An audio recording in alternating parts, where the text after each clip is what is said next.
ตอนนี้สิถ่ายคลิปลูกน้องเอาปลาเนาะมาเบิ่งเด้อว่าปลาอยู่ในหนองนี่สิได้ปานใดนี่จะได้เนาะมื้อนี้เนาะสิได้กินอยู่บ่ปลานี่ยกให้เบิ่งได้ดูจักบาทนี่โอ้ยยันเป็นปลาตลาดอยู่มันมาปล่อยไว้นี่ได้ไปละ1ตัวถือว่ามื้อนี้เฮาบ่ได้กินข้าวกับเกลือแล้วตอนนี้สหายหน่อยเฮากำลังเก็บผักเพราะว่าปลาก็ได้ละถือว่ามื้อนี้บ่ท้องแห้งละมื้อนี้มีได้กินละถ้าอยากกินปลามาเด้อกำลังน้องๆนี่เด้อพี่น้องเด้อเอาเบิ่งสิยุกให้เบิ่งนี่ปลาก็ที่ว่าได้มานี่เนาะนี่โอ้ยดามจับอันนี้กันเนาะตายแล้วเอ็ดสัตว์กุจุดคือคันมึงยิงถือกูนี่บ่ถือยิงหัวมันนั่นนะเซตบอกเขาได้อยู่เพื่อนนั่นให้เขาต้มน้ำลวกไก่ถ่าบอกเขาต้มน้ำไหมมึงนะโทรศัพท์มึงบอกเขารถต้มน้ำลวกไก่ไปเนี่ยต้มน้ำลวกไก่มาลงน้องปลาหันสิกินไก่เดี๋ยวนี้โอ้ยเฮ้ยไรปลาเบิกวัวจักคนเวียดนามมาหยกนี่เหรอโอ้ยอันสอนมันสิหยกขึ้นเน็ตเอาวันนี้เนาะโอ้ยบ่ได้กินบ่มีได้กระคู่นึงคุณมาติเห็นไหมแจกร้อยปลาตัวเกือบเนี่ยบ่เห็นกลได้กุละตัวแล้วเด้นี่นะเกือบเนี่ยบ่เห็นกลกระคู่นี่เห็นเดี๋ยวตัวนึงฝีมือกูล้วนถือว่าเป็นตัวที่4เลยดิเอาอีกตัวเดียวนี่ก็เป็นโอเคแล้วนี่2ตัวปลาอันนี้ก็เฮ็ดก้อยนี่โอ้ยบ่ได้กินดอกมองขาดแท้ๆมื้อนี้ไปเอาไปใส่ยกขึ้นเบิ่งเห็นเบิ่งนำเนี่ย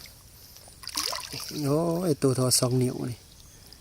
บ่ต่อหน่อยกันขึ้นมาซ่อมเป็นไรเอาออกมาเบิ่งหน้าตามันดูบาดนี่ปลานี่เป็นจังได๋ก็โอ้ได้อันละ2ตัวสงสัยแท้ๆอันนี้เป็นปลาคือเฮาขี่ทรายมานะแล้วเขียนใส่ว่าคล้ายปลานะอาหารเฮาก็ได้ละนี่แต่เมื่อแตงกินเนาะบัดนี้เนาะ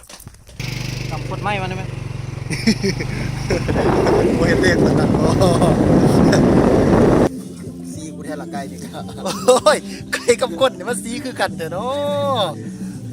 เบิ่งเมนูมื้อนี้มีหอยพี่น้องเอ้ย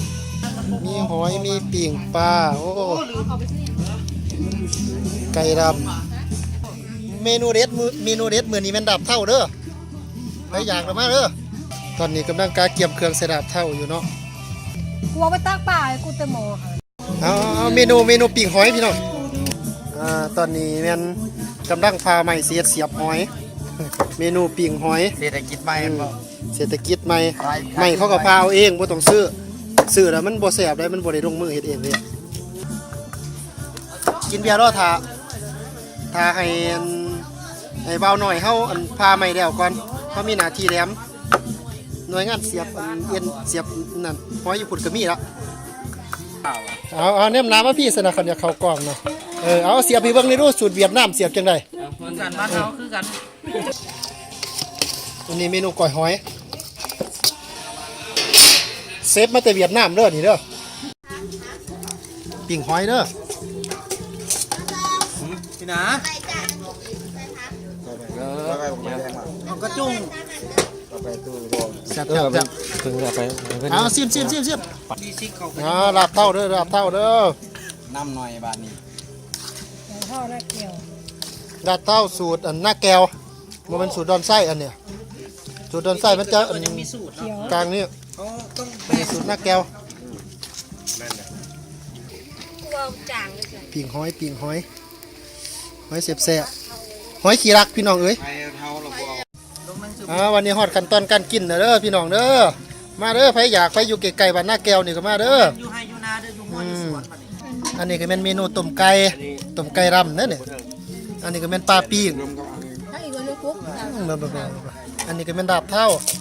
อันนี้ก็เป็นก้อยหอยเสร็จแล้วภาพเพิ่นว่าเอาเด้อกินเบียร์เด้อฮอดตอนกินแต่วันนี้เอาโดนเอาเฮ้ยยกเอาเด้อยกเด้อ เขาก็เห็นแท้ เฮ็ดแล้วมันจะ ว้า บ้าว มึงหน้ามืดปานนั้น กูระดับ อธิบายสรรพคุณก่อนนะกษัตริย์กูบ่เกี่ยน อันนี้แม่นอันบ้องอันเหล้าเนาะอันนี้เนาะ